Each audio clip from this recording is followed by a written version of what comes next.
We can start in we can another 2 minutes. 4:29 हुआ है.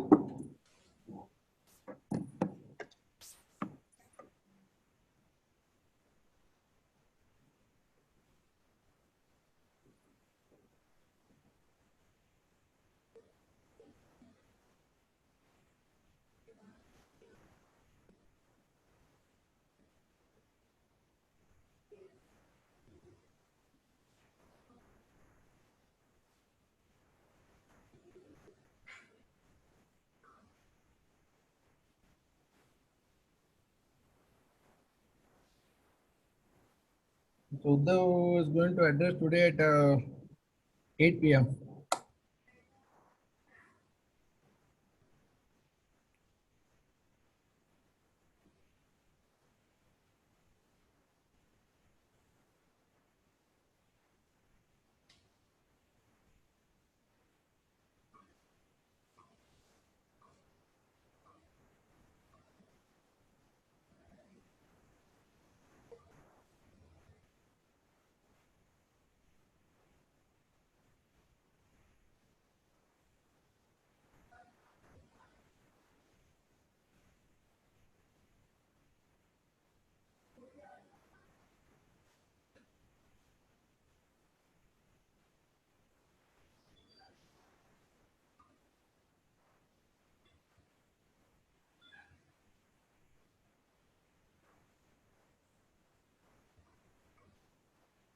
I think we'll wait for a couple of minutes. I think people have started joining in.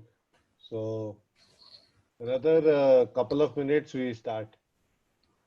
Please bear with us, friends. We will start in the next minute or so.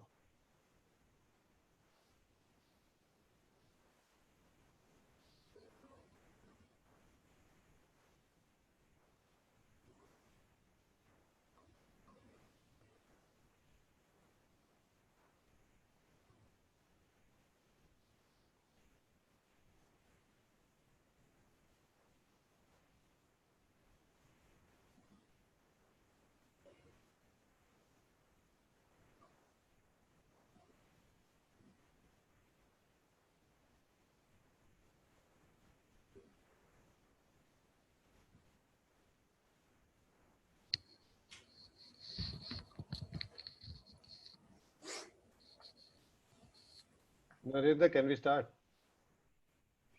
Sure. Good evening and welcome to the third edition of Knowledge Sharing Program arranged by Greenback Advisory Services. Today we are going to touch upon trade finance for import and exports, particularly in COVID-19 lockdown scenario. Friends, every economic crisis not only creates problems but creates opportunities. As a country, we are discussing about possible big opportunity by way of shifting of manufacturing activity from China to India. Similarly, markets have created few opportunities in form of interest rates and deferments. To talk on the subject, today we have a tall personality, not just because he is 6 feet 3 inches in height, but due to his academics and expertise. Manish Thanawala, All India rank holder chartered accountant and MBA from Pace University in USA, is a co-founder and director of Greenback. He has been consulting in forest risk management and international finance for almost 3 decades. So let's go directly to Manish.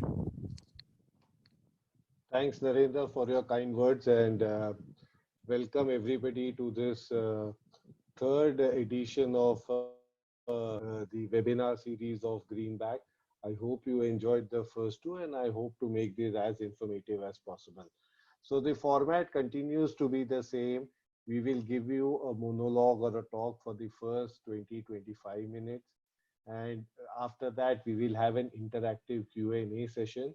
I would request all of you to maximize the Q&A session by asking all the possible questions. And all our panelists are here and they should be able to answer most of your kinds of questions. So let's go back straight into the topic. So we have now been into more than a month into this lockdown. In fact, by May 15th, we will practically be completing 2 months of lockdown. some parts of India which are designated as green zones have uh, resumed production from Monday. So we have some economic activity going on now, and hopefully when we come to 17, a few more zones should be green zones, and we should have economic activity starting there. That is the positive news. On the other hand, unfortunately, Mumbai and Pune have seen large number of cases, and they have been in lockdown. And we are having our chief minister. I'm based out of Mumbai, so we are having chief minister of Maharashtra, Uddhav Thackeray, addressing the press today or addressing the media today at 8 p.m. And we would like to be keenly hearing from him of what his further plan of action is in terms of how we are going to exit this lockdown and go back to work as usual. But this lockdown has also given us opportunities. It has given us opportunities to connect with each others through a different platform. Rather than me coming to your office or you visiting my office, we are now doing webinars, we are doing a lot of conference calls. And we strongly advocate clients to keep connecting with us. We would love to talk to you and help you solve your problems. So let us take advantage of this opportunity or the unique opportunity provided by COVID and stay connected so that we can keep doing things ahead. Uh, the So hitting the subject, I think the bigger problems that people today are facing is as simple as exporters are having delays in payments, there are order cancellations, contracts are getting cancelled, PCFC settlements are getting deferred, and buyers are defaulting, credit risk is increasing. On the other hand, for importers, they have huge import liabilities, but collections are not coming in. You have liquidity problems and other problems by which they are facing a lot of difficulty. What basically we are seeing when we see all of our clients in totality is exporters having delays in payments, and they are not being able to quickly get their money realized from customers. On the other hand, importers, whether they are exports or are selling in the domestic market, are facing cash flow crunches by which they were in a situation where they want elongated credits or they are looking at financing.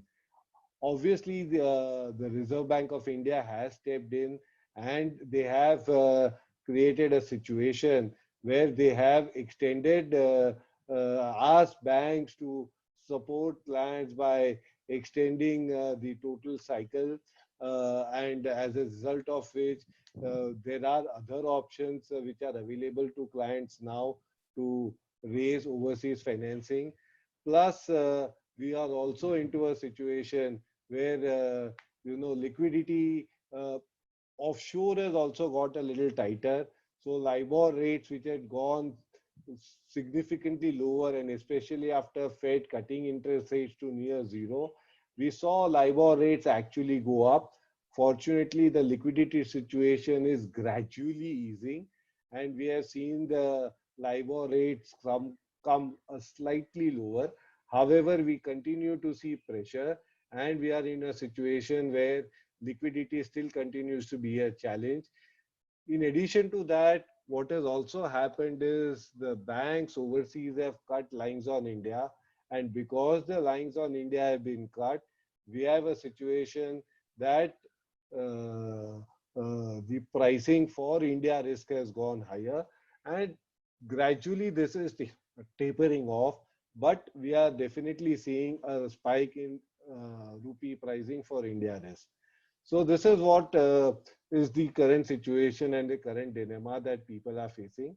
Uh, and the whole idea now is to try and see how we can address this situation and how we can get into a situation where, we minimize problems for everybody and how to find solutions in funding in difficult situations like this.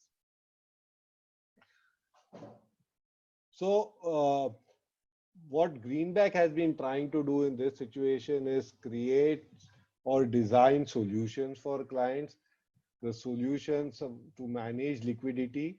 And obviously, the normal funding structures are not working well. So we have to look at alternatives. And we at Greenback have been continuously trying to design some new products, some new ideas by which you can raise financing and move ahead. So I will present for, as we go ahead, some of the ideas that we have been suggesting to clients, both importers and exporters, and I hope that will help everybody resolve the liquidity crisis. So on the specifics, we look at short-term solutions. The first solution is for imports, we do UPAS transactions. That is basically discounting letters of credit. Obviously, this has been an age-old route and this has been very actively done. And now with banks providing extended working capital facilities, it's possible to do UPAS for longer tenors. With the LIBOR going down and the forwards being around 4%, a fully hedged rupee cost of funds would still work out in the region of 6%, which is very attractive for customers. And especially where you have a situation where you probably have unhedged your dollar rupee risk and you have a feeling that this situation of COVID, as things improve, rupee could appreciate. In such a situation, by extending or going for UPAS transactions will enable you to capture some part of currency gains also and benefit from some currency movement.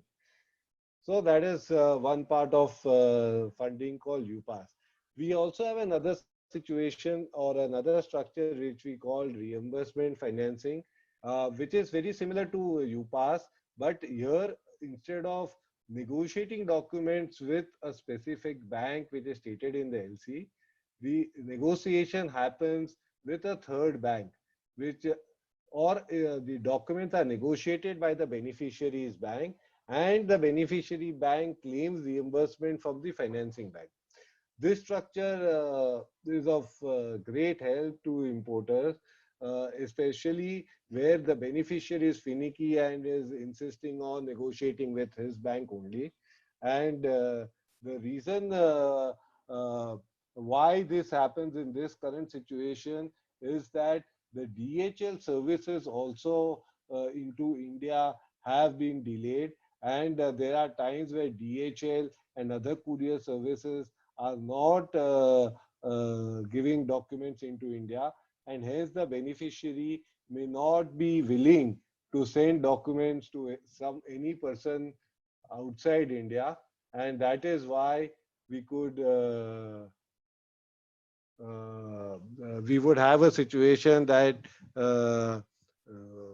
you know we will have to go into reimbursement structures where the beneficiary negotiates with his bank and he claims reimbursement from a third bank. If you have any questions on the reimbursement structure, and this is like a buyer's credit built into the LC, we will take it as we keep going forward. The next structure which has got very popular today is extension of LCs. So what has happened is, say pre-COVID, you have got into a situation where you have done a supplier's credit and or you have done a reimbursement financing and your LC was for say 90 days.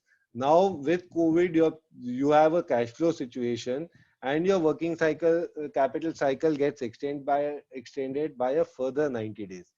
In such a scenario, you can go in for an extension of LC, in which case you just need to have your bank send a message to the reimbursing bank or the financing bank which earlier financed the LC, requesting them for extensions of LC.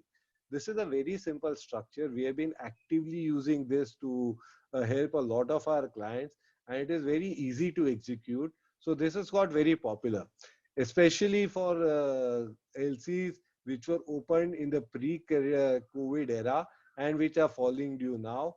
This is one structure where I would definitely suggest everybody examining for extending their payments. The fourth structure is SBLC backed bias credit. We are now all living in a post Nirav Modi era, and pre Nirav Modi we had the LOU route by which we used to raise bias credit. Post Nirav Modi, we are all in a situation where we use SBLCs to replace the LOU. So the LOU has got replaced by SBLCs. However, the documentation is far more onerous for a SBLC backed bias credit. Some banks require you to execute the documents, and some banks require detailed KYC, which makes this product a little less attractive. In addition to that, for any transaction to be executed today, the bank must have the product defined in the core banking system.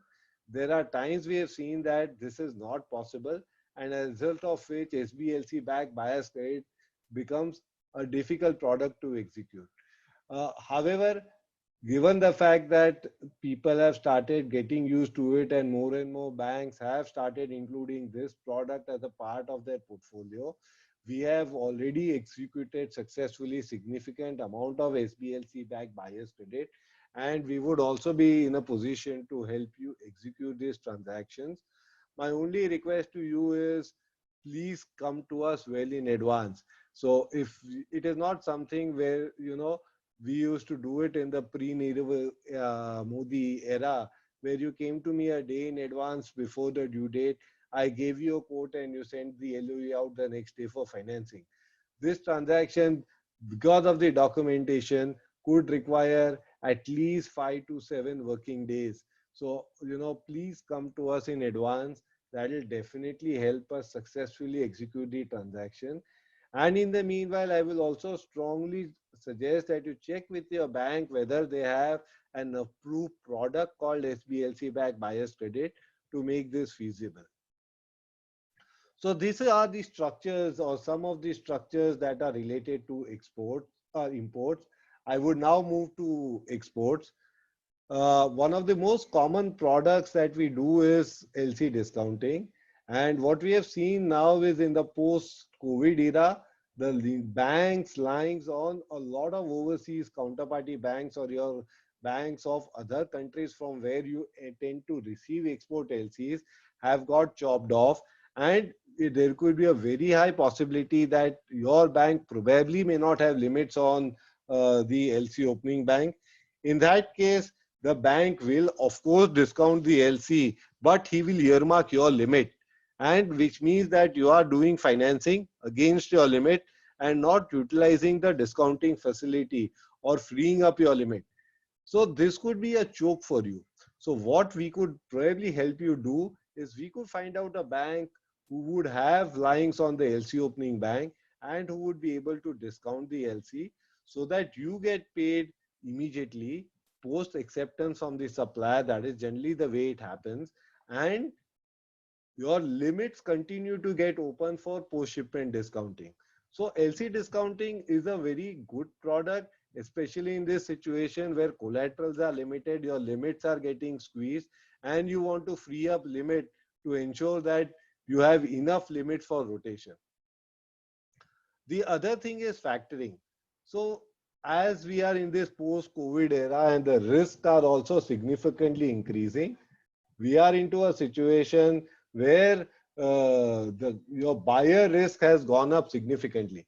One way to manage this risk is to buy credit insurance. And once you buy credit insurance, it is possible for you to get your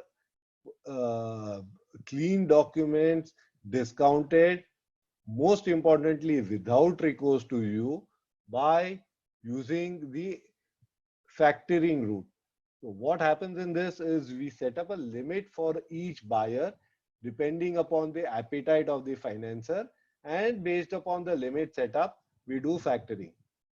So this is how factoring works. We can do a full detailed one-to-one if you have any specific thing, and happy to answer questions on factoring in the Q&A section. So that is what happens when it comes to factoring. The next is we go into local currency discounting, that is INR. So if you are into local trade, obviously LCBD transactions continue to happen, and that is one of the most popular route of financing today. In addition to that, we have been able to do receivable financing, where you have been selling to good suppliers, and if you want receivables from that suppliers funded, without putting up collateral or without hitting your limit, we can do receivable financing. Unlike the export factoring, which is without recourse, unfortunately, this product without recourse part is not allowed in India, and hence receivable financing can be done, but it will always be with recourse to you. But at least on a different note, it gives you liquidity, and giving you liquidity in this difficult situation is the prime objective. The objective therefore is to keep rotating your cash flows and use all possible means to improve cash flows. The next is I would dwell into the long-term solutions. Uh, so this probably is times where people are in a state of gloom, but it is only in a state of gloom that people we believe that people should look at expansions, or as soon as positivity comes, look at going ahead, and that is where we feel financing will be of great use. We can always look at ECA backed financing, where you can do if you are doing imports, and like India has Exim Bank of India that promotes exports. Every country has an Exim Bank which promotes exports from that country. For example, if you are doing funding, or if you are doing it out of Germany, you have Hermes, which probably gives financing.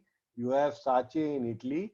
You have COFAS in France. So there are several export credit agencies there. And if you are importing sizable amount of equipment from any of those countries, we can tie up a foreign currency loan denominated in a currency, which can probably help you get cheap funding. The beauty of ECA financing is the collateral requirements are limited, and you are basically only mortgaging or giving away as security the assets that you've actually purchased.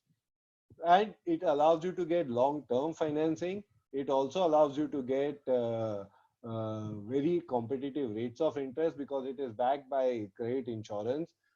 However, one caveat with export credit agency or ECA financing is you need to be of acceptable rating for the export agency.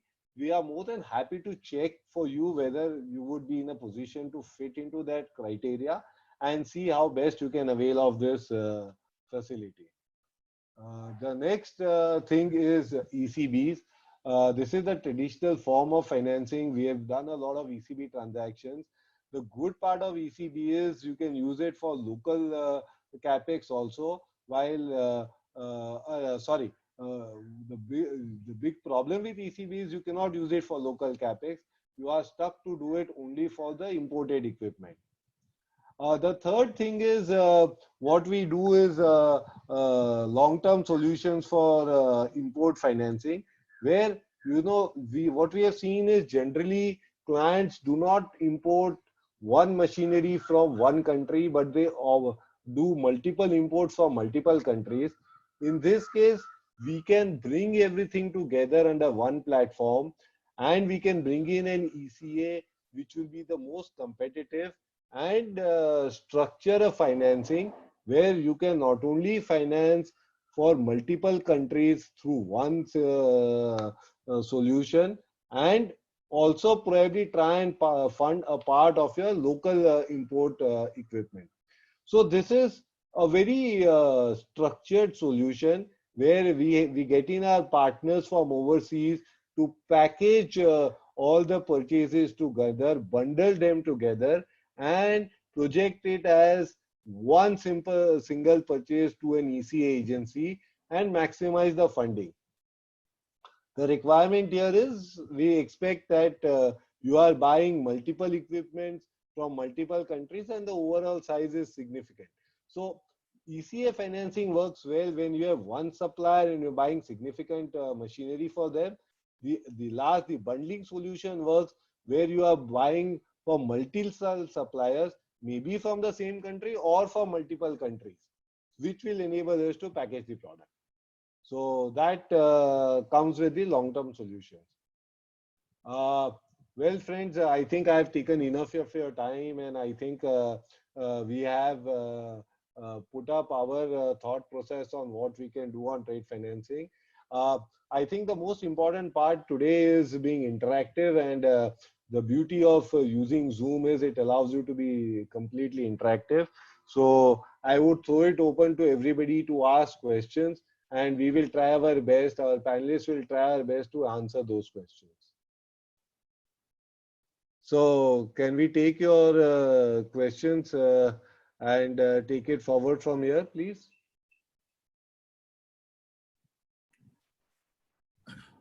So Manish, can I read the question out for you?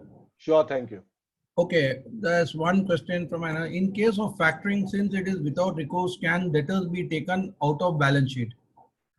The objective of factoring is to make it without recourse, and once it is without recourse, you of course can take out the debtors from the balance sheet. That is the basic advantage of doing factoring, and it is clearly done with the objective of taking debtors out of the balance sheet. Okay. I have second question from Mr. Hitarth Jain. Can we take an ECB for land purchase? Well, I don't think the ECB guidelines allow you to take ECB for land purchase. The ECB guidelines are extremely clear on the end-use purposes. So it has to be incremental capex, and land purchase has been excluded as one of those things. So I think ECB cannot be used for land purchases. I hope that answers the question. Yeah, there's one more question from Mr. Hitarth Jain. What's the difference between LC discounting and factoring? I think he's talking from an export perspective. Correct. So the difference between LC discounting and factoring is very simply put. In LC discounting, the underlying is a letter of credit or an LC. In case of factoring, there is no LC. So we are basically working on the credit risk of your buyer. So typically you factor or you sell the receivables of your buyer, and you get payments against that. In case of factoring, you don't require an LC. The basic concept is you do it on a non-LC transaction. Any other questions to be asked now?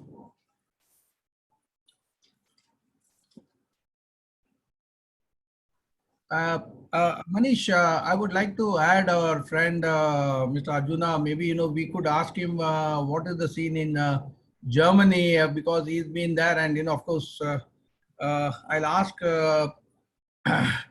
our friend Pankaj. Can you add Mr. Arjuna to the panel? So the next question somebody has asked is, what is cost effective, factoring or discounting?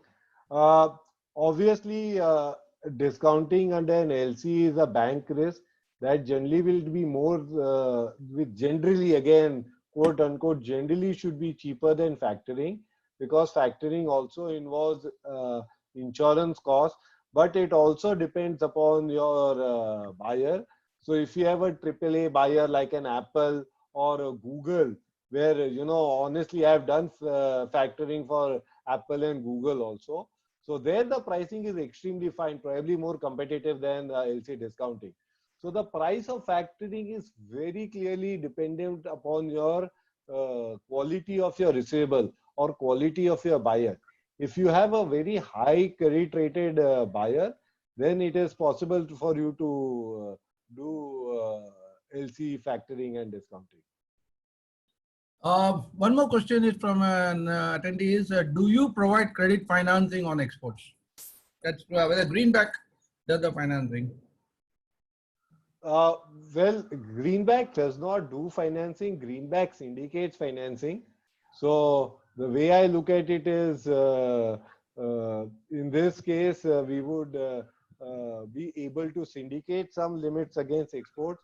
Narendra is an expert on local financing. Narendra, could you also add something to that to give a feel of things today? Narendra, can you unmute and add? Yes. So currently, the banks have been, means by policy, they have been a little liberal than earlier. Like PSU banks have given additional COVID limits up to 10% of the existing limits for all the standard accounts. Moratorium, yes, everybody is knowing, and many of you must have aware.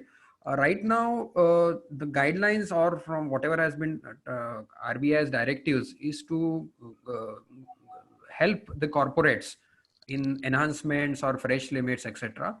However, banks are going still slow on greenfield and fresh capex. So on working capital, there is definitely a good support.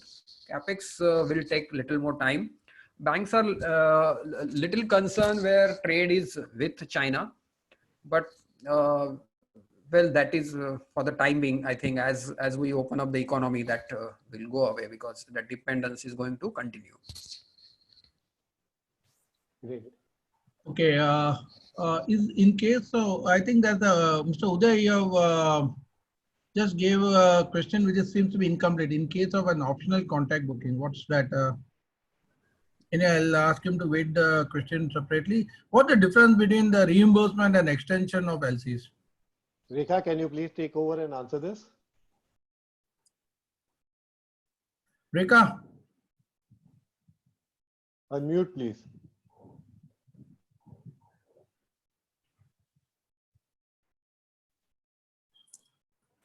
I think Rekha is to unmute. Hello.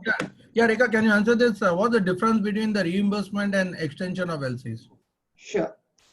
So basically, in case of extension of LCs, they are the original LCs which have been issued, and on due date, the importer is looking at extending it or making the payment after an extended period.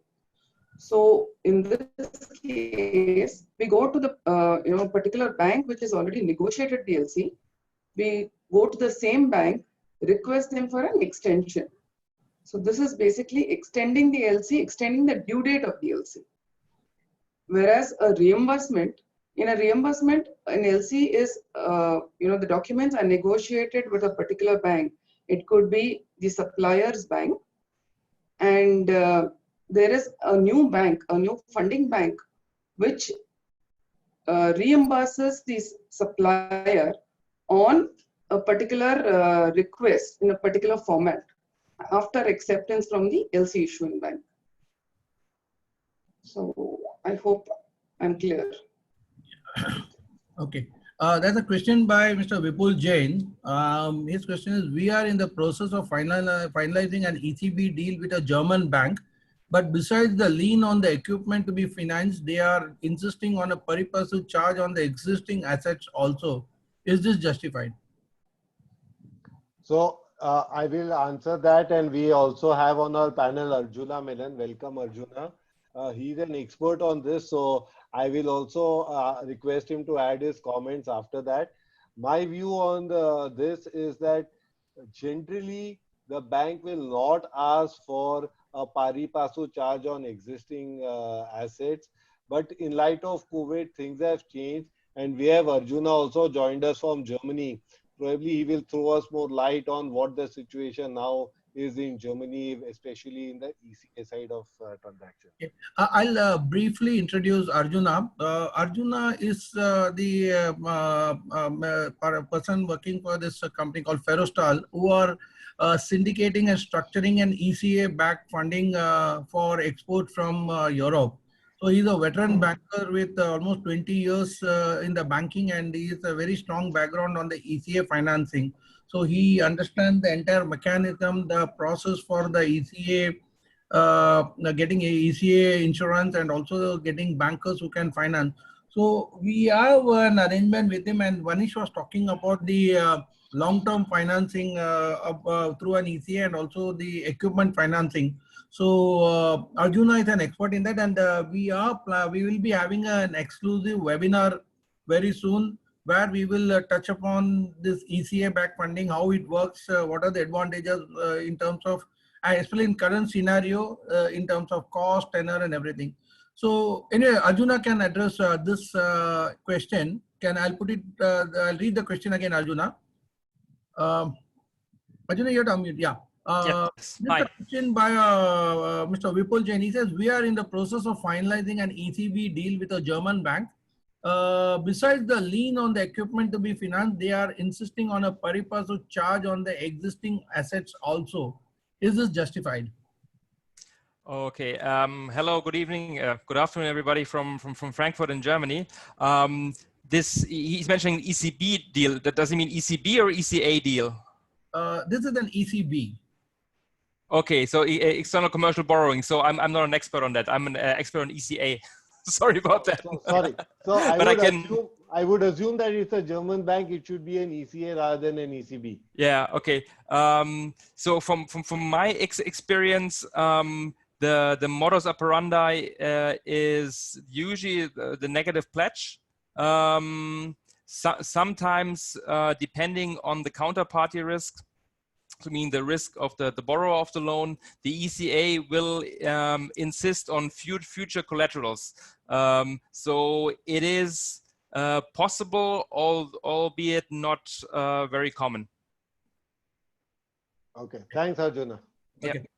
There's a question on please explain reimbursement structure. I think we can have this as a off the session question. Maybe Rekha can address this with a flow chart and the other thing. So this is a question sent by, I don't see the name.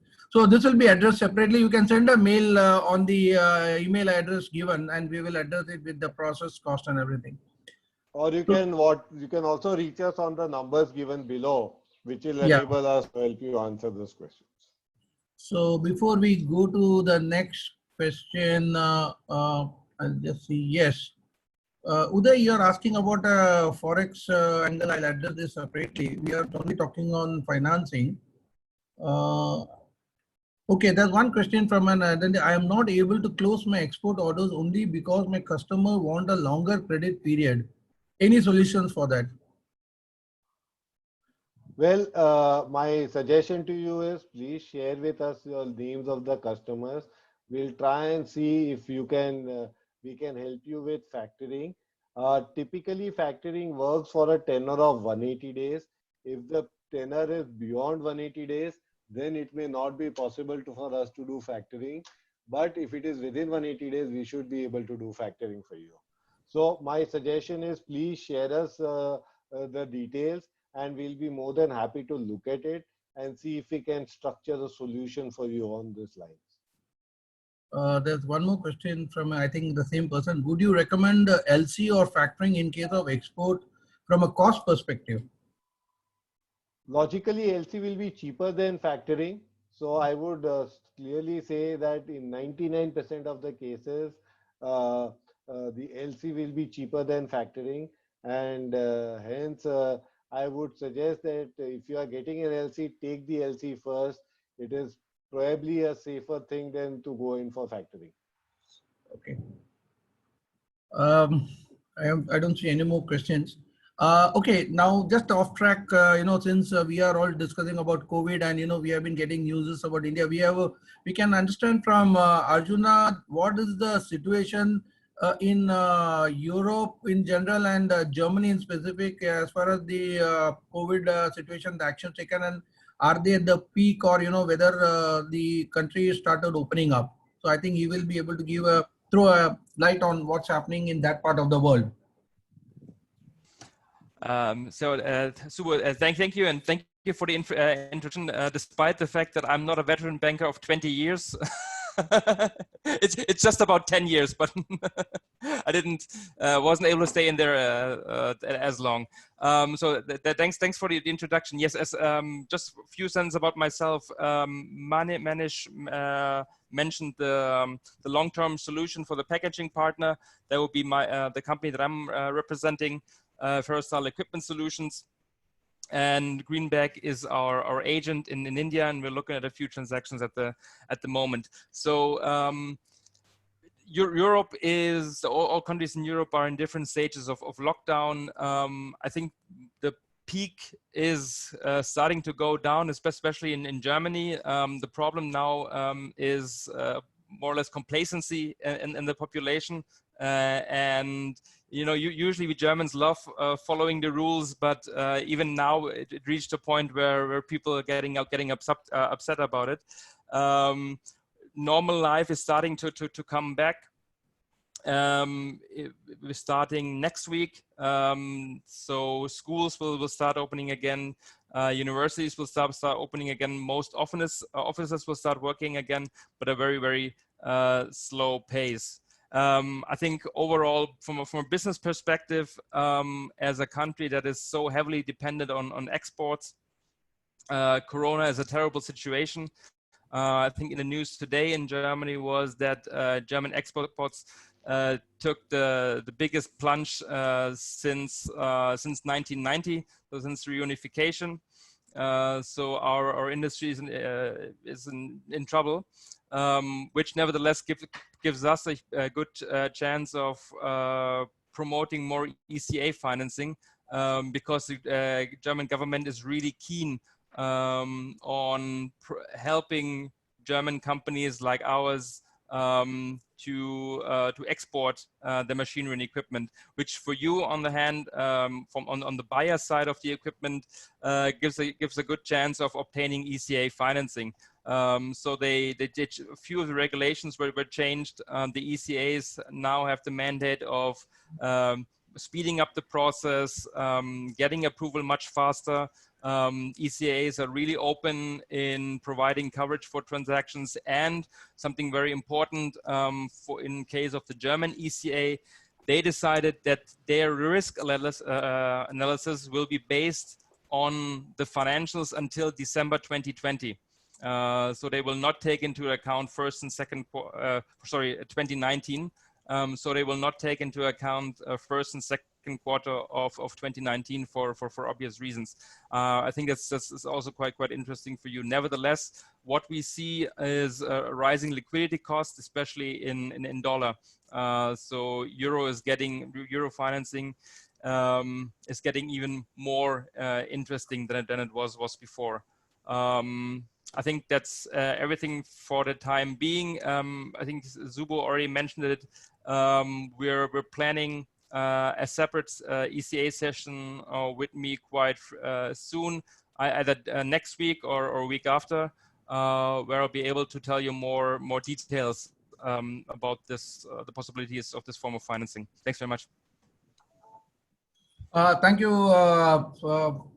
Arjuna. It was really nice of you to join us all the way from Frankfurt, and we look forward for the session, and we'll keep you posted once we get a good number of response, and we'll be really happy to have you address this topic.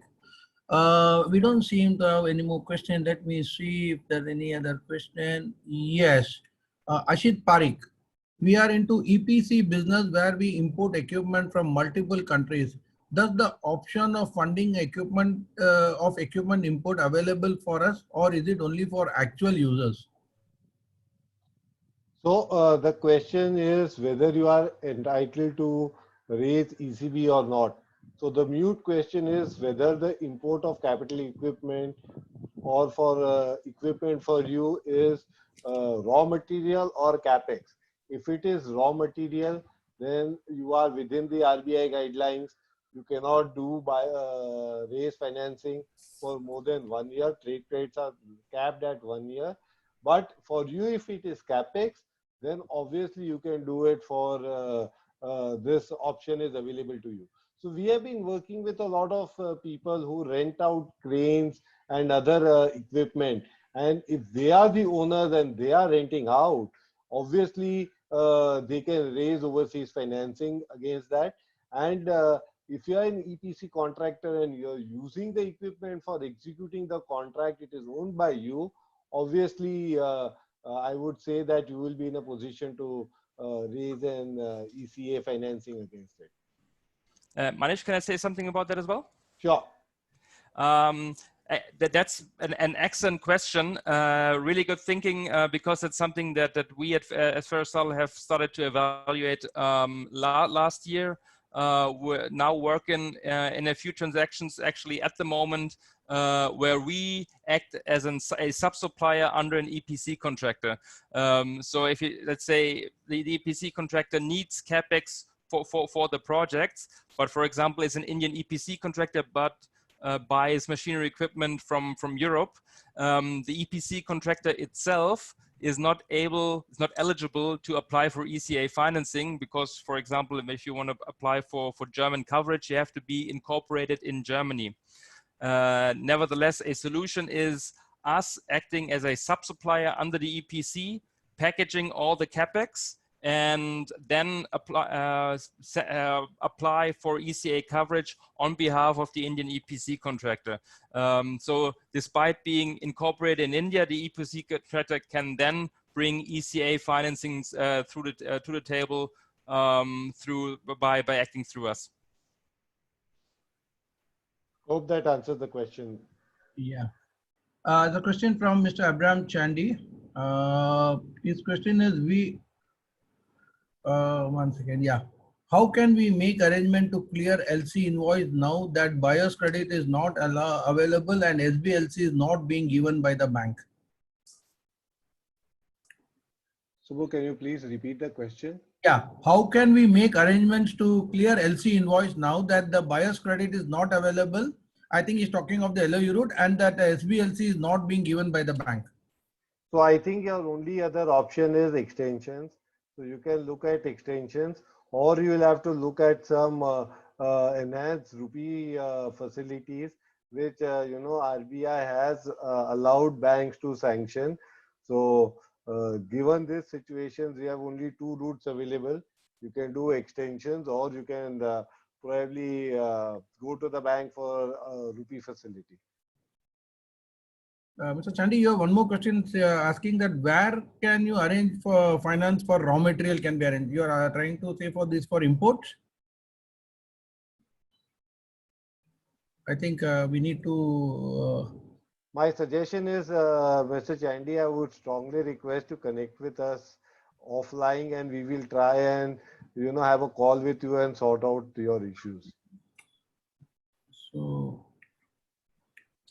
I think we are at the end of the questions. We request now all the participants, if they have any more questions, they can send a mail to us or a call Rekha or Varsha on the numbers given, and we'll be more than happy to help you out in whatever problems you have within the guidelines permitted, and see if we can help you to get a liquidity either on your imports or on exports. Okay, there's one question. Yeah, that's it. Yeah, so Manish, I think there's no more questions. We can have people talk to us offline. So I'll request Mr. Mahajani to give a vote of thanks, and I would like to thank Mr. Arjuna Menon for joining us on the panel and addressing, and we'll be definitely happy to have him very soon.